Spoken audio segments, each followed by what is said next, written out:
Hey, it's the Fish Guy with Something Fishy, bringing you another episode of Fish Guy TV. Today we're in a great quarantine facility to talk with Don Harrington, the Director of Commercial Operations, about the importance of quarantine with your fish in your home aquarium.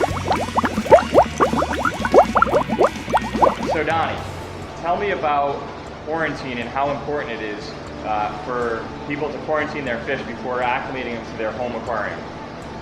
Quarantine is very important for fish because they can come in with possible diseases and parasites that can affect your other fish that go into your aquarium. So making sure that your fish go through a proper quarantine, whether that's a separate quarantine tank at your home, or you're having the fish store where you're buying your fish quarantined, they're doing the processes to quarantine the animals there. So I know we manage large aquariums and small ones, but for the average person at home, our customer that has say a 55-gallon saltwater tank, tell me, what does quarantine really mean, and what are some of the things they should be doing? Quarantine would be something where you're purchasing a fish from a reputable pet supplier, and then you're taking it home and you're actually setting it up in a smaller, actually extra system than your physical. Completely separate from your 55-gallon tank. So a 55-gallon tank, you might want to set up a 10-gallon quarantine system, and you're actually putting that fish or invertebrate or any of these animals that you're putting into your home aquarium, fresh or salt water, and then you're putting it into this separate system that is the animal's quarantined from anything else.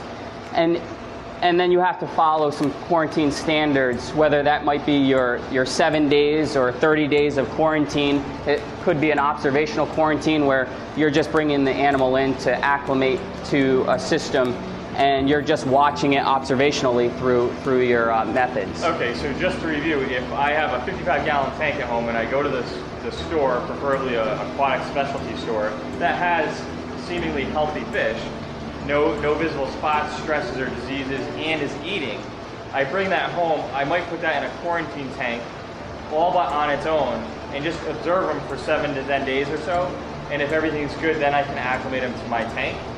That would be like the minimal quarantine procedure, correct? That would be a minimal quarantine procedure, and possibly getting an animal onto, if the animal's eating, getting onto maybe a medicated food, or adding a little bit of, it could be as simple as some natural slime coatings that you want to add to the quarantine, like Stress Coat or Novaqua, certain products like that to actually reduce the stress of the animal, and then also add some slime coat to the animal to get it adjusted to the proper conditions. Okay, during my 7-day period or so that I'm observing the fish, what is it that I should be looking for to make sure the fish maintains its health? Well, the main thing you want to look for is the fish eating. If the fish is eating, that's a very positive sign.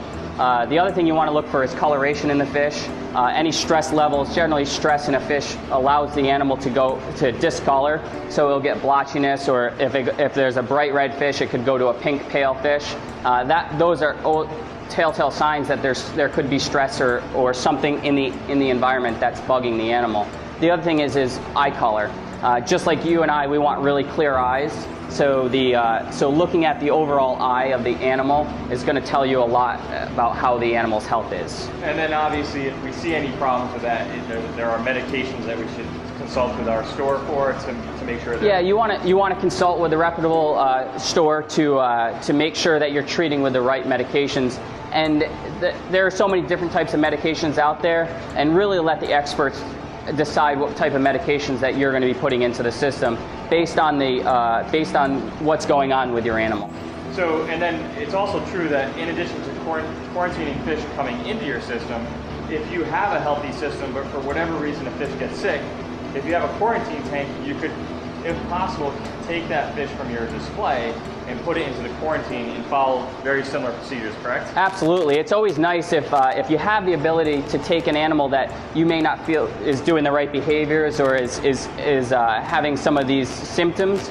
You physically want to try to take that animal out, give it its own little space, and then whether it's observational or a medical quarantine, you want to do the same procedures. Excellent. So, and then it's also true that in addition to quarantining fish coming into your system, if you have a healthy system, but for whatever reason a fish gets sick, if you have a quarantine tank, you could, if possible, to take that fish from your display and put it into the quarantine and follow very similar procedures, correct? Absolutely. It's always nice if you have the ability to take an animal that you may not feel is doing the right behaviors or is having some of these symptoms. You physically want to try to take that animal out, give it its own little space, and then whether it's observational or a medical quarantine, you want to do the same procedures. Excellent. So if I'm not going to do a quarantine tank, I have a small tank at home, and I just don't want to go through that exercise. What can I do to really make sure that I don't have any problems with my tank, or I can minimize them, but not go to the extent of quarantine? Well, that's what you want to do. Is it's sometimes not cost effective to have another little system that could be a separate quarantine from your large tank or a medium-sized tank. So really what you want to do, if you're going to take an animal from a pet store and put it into your fish tank at home, you really want to make sure that the fish store, aquatic specialty stores has a really good understanding of good quarantine. So realistically, what you want to do is when you go into the fish store, you want to make sure the animal's eating. You want to know how long the animal's been in their facility, and you want to know if they've been treating as simple as whether it's freshwater baths or saltwater dips, depending on freshwater or saltwater. So overall, the animal's healthy, good coloration. The animal is eating. It's eating several times a day, and it's not a picky eater. And then also the coloration in the eyes, you really want to make sure they're nice, clear, really good glassy color. Great. So just to wrap up, in front of us is a stingray that's under our care. So this guy, obviously going into a bigger exhibit, a larger investment, the quarantine is going to be a little bit more detailed for, say, a stingray. This process could take 30 days or greater, correct? Yeah, absolutely. These are bat rays from California, found in kelp forests. These animals would be quarantined anywhere between 30 and 60 days. Everything from medicated foods to medicated baths. So in conclusion, what I'm hearing is your quarantine procedure is really going to be based on the investment you have in your aquarium and how particular you are about the animals that are under your care. So quarantine is absolutely the best way to go. And in short of quarantine, you want to make sure that your purchases are being made from a reputable retailer that's providing you healthy fish that are eating well and free of any parasites, spots, or diseases or funguses, have clear eyes, and are active within the system.